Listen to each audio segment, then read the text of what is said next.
व्यापक एक ब्रह्म अविनाशी सच्चेतन घन आनंद राशि असप्रभ हृदय अक्षत विकारी सकल जीव जग दीन दुखारी नाम निरूपण नाम जतनते सो प्रकटत ये मोल रतनते। भगवान की विद्यमानता ही पर्याप्त नहीं है, उनका प्राकट्य भी चाहिए। सब घट मेरो साइयाँ सुनो से न कोय बलिहारी व घट की जागट प्रगट होए। मेरे ईश्वर परमात्मा सबके हृदय में विद्यमान है। कोई भी ऐसा आशय हृदय नहीं है जहाँ वे विद्यमान न हो। पुरुष का अर्थ ही होता है पुरुषयनाथ पूर्णत्वाद वा। क्या पुरीअष्टक बाहर जैसे 8 पुरियाँ हैं, श्री जगन्नाथ पुरी 7वीं नहीं 8वीं है। 7वीं पुरी का नाम द्वारका है। अयोध्या मथुरा माया काशी कांची अवंतिका और द्वारावती, ये 7 पुरियाँ हैं। जगन्नाथपुरी 8वीं है। अश्वत्थामा इत्यादि 7 चिरंजीव हैं। मार्कंडे 8वें चिरंजीव। जैसे 3 लोक से मथुरा न्यारी, वैसे ही 7 पुरियों से पुरी न्यारी। पुरी 7वें में नहीं 8वीं पुरी है। कर्मेंद्रिय, इन्हीं का नाम पुरीअष्टक। बाह्य शरीर बाह्य जगत में 8 पुरियाँ हैं। आजकल 8 भगवत कृपा से भारत में है। अयोध्या माने मानव निर्मित विश्व की प्रथम राजधानी कौन है? अयोध्या। इक्ष्वाकु। मानव निर्मित विश्व की प्रथम राजधानी अयोध्या। वाल्मीकि महर्षि ने लिखा, भगवान शंकराचार्य ने गीता के भाष्य में लिखा। अयोध्या क्या है? मानव निर्मित विश्व की प्रथम राजधानी अयोध्या है। पूरे विश्व की प्रथम राजधानी का नाम है अयोध्या।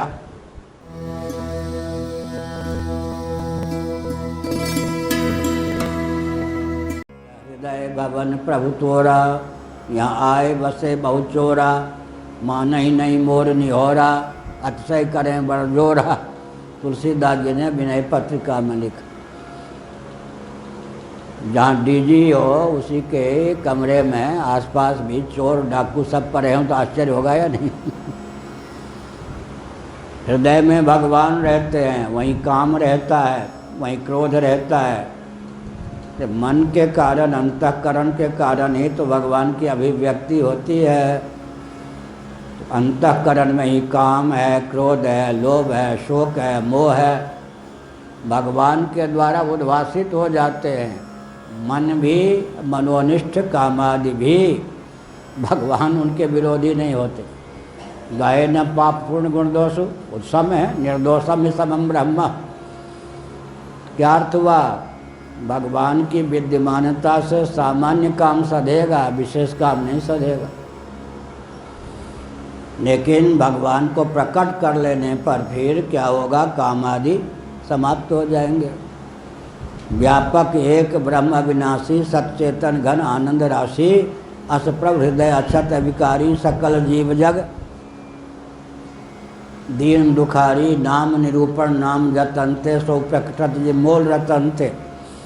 भगवान की विद्यमानता ही पर्याप्त नहीं है, उनका प्राकट्य भी चाहिए। सब घट मेरो साइयाँ सुनो से न कोय बलिहारी व घट की जागट प्रगट होए। मेरे ईश्वर परमात्मा सबके हृदय में विद्यमान है। कोई भी ऐसा आशय हृदय नहीं है जहाँ वे विद्यमान न हो। पुरुष का अर्थ ही होता है पुरुषयनाथ पूर्णत्वाद वा। क्या पुरीअष्टक बाहर जैसे 8 पुरियाँ हैं, श्री जगन्नाथपुरी 7वीं नहीं 8वीं है। 7वीं पुरी का नाम द्वारका है। अयोध्या मथुरा माया काशी कांची अवंतिका और द्वारावती, ये 7 पुरियाँ हैं। जगन्नाथपुरी 8वीं है। अश्वत्थामा इत्यादि 7 चिरंजीव हैं। मार्कंडे 8वें चिरंजीव। जैसे 3 लोक से मथुरा न्यारी, वैसे ही 7 पुरियों से पुरी न्यारी। पुरी 7वें में नहीं 8वीं पुरी है। शरीर में भी 8 पुरियाँ हैं। बाहर की तीर्थ यात्रा तो कर चुके, अंदर की तीर्थ यात्रा कीजिए। शरीर में 8 पुरियाँ कौन कौन है? कर्मेंद्रिय पंचक, 5 कर्मेंद्रियाँ, 1 ज्ञानेंद्रिय पंचक, प्राण पंचक, अंतःकरण चतुष्टय या अंतःकरण पंचक, तन्मात्र पंचक, 5 के हो गए 5, 25, अंतःकरण चतुष्टय माने तो 24, गिनती 5, सामग्री 25, 24, अविद्या काम कर्म, ये अंदर की 8 पुरियाँ हैं। कर्मेंद्रिय, इन्हीं का नाम पुरियष्टक।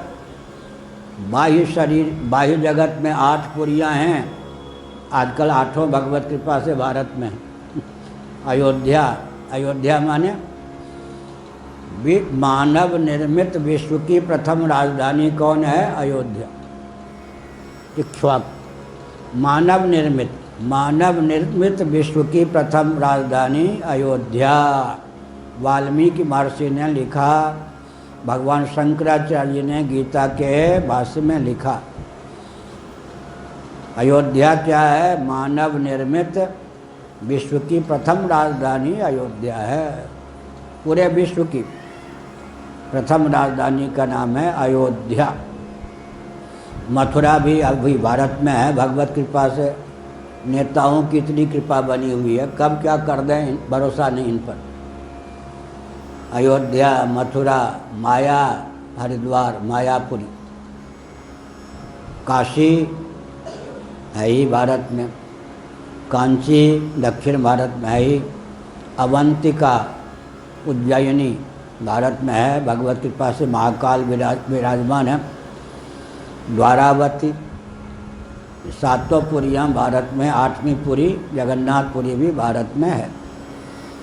हमारे आपके शरीर में कर्मेंद्रिय पंचक, ज्ञानेंद्रिय पंचक, प्राण पंचक, अंतःकरण चतुष्टय, अंतःकरण पंचक, तन्मात्र पंचक माने अपंचीकृत पंच महाभूत, अविद्या काम और कर्म, ये कितने हो गए? 8। ये घटना यहाँ घटी लगभग 25 साल पहले की हो सकती है अनुमान से। मैं कोई डायरी तो लिखता नहीं।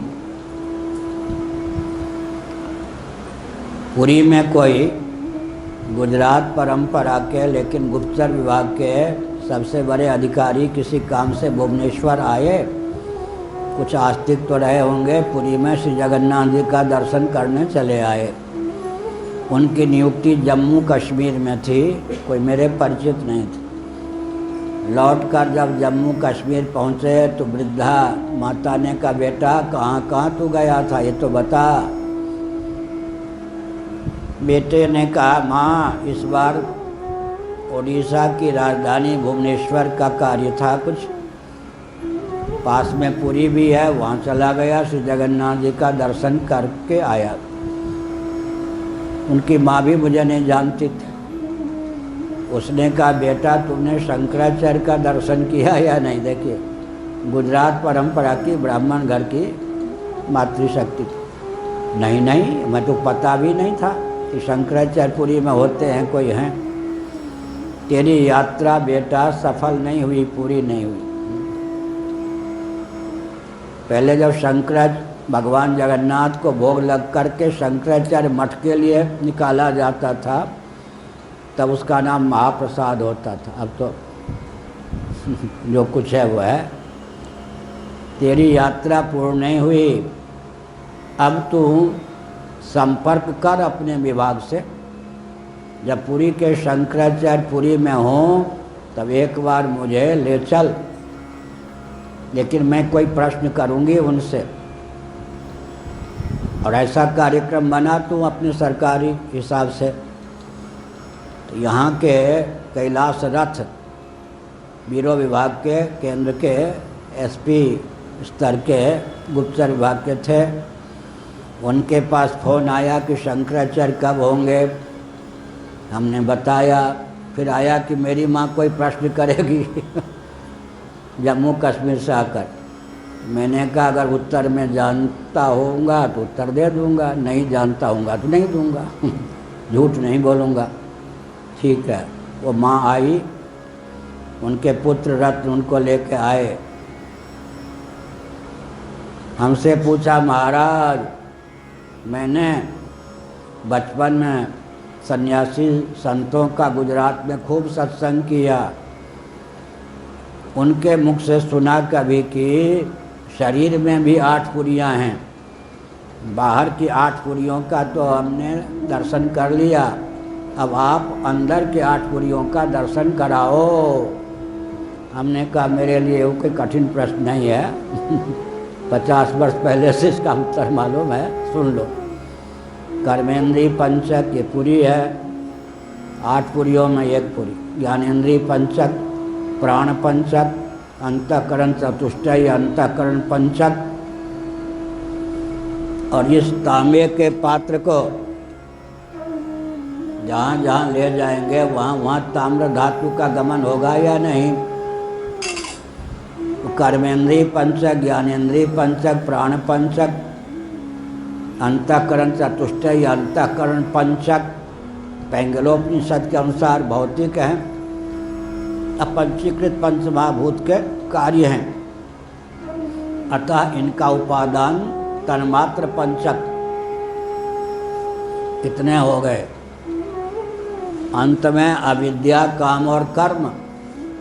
अविद्या कारण शरीर, और सूक्ष्म शरीर में ही काम और कर्म का निवास है।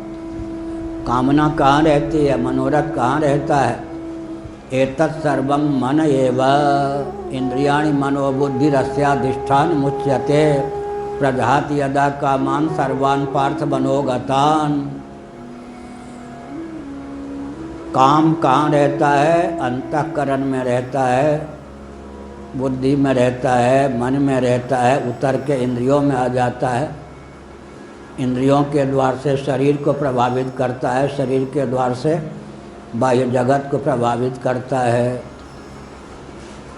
कर्म कहाँ रहता है? तैत्तिरीय उपनिषद, विज्ञानम यज्ञम तनुते कर्माणि तनुते पिचा। बुद्धि में ही साधिष्ठान साभास, बुद्धि का नाम विज्ञानमय कोश है। विज्ञानमय कोश में ही क्या रहता है? कर्म भी रहता है। और अविद्या कहाँ रहती है? जागृत और स्वप्न में बुद्धि में रहती है अविद्या। अहम अज्ञा,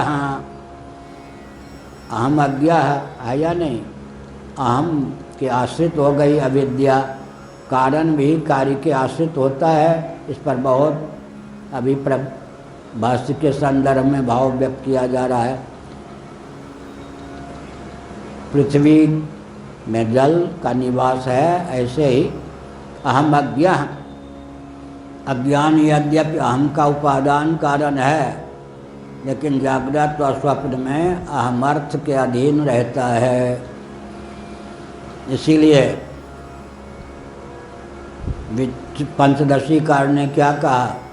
अज्ञान, आवरण, विक्षेप, परोक्ष ज्ञान, अपरोक्ष ज्ञान, शोकापगम, निरंकुशा तृप्ति, ये 7 अवस्थाएं किसकी हैं? चिदाभास की।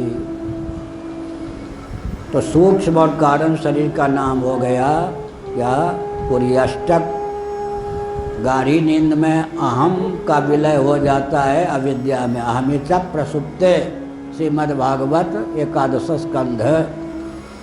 ये अंदर की पुरियाँ हैं 8। तो विषय क्या चल रहा था? बाहर की पुरियाँ भी हैं, अंदर की पुरियाँ भी हैं। तो हमको आपको कर्मेंद्रिय भी प्राप्त है, ज्ञानेंद्रिय भी प्राप्त है, अंतःकरण भी प्राप्त है।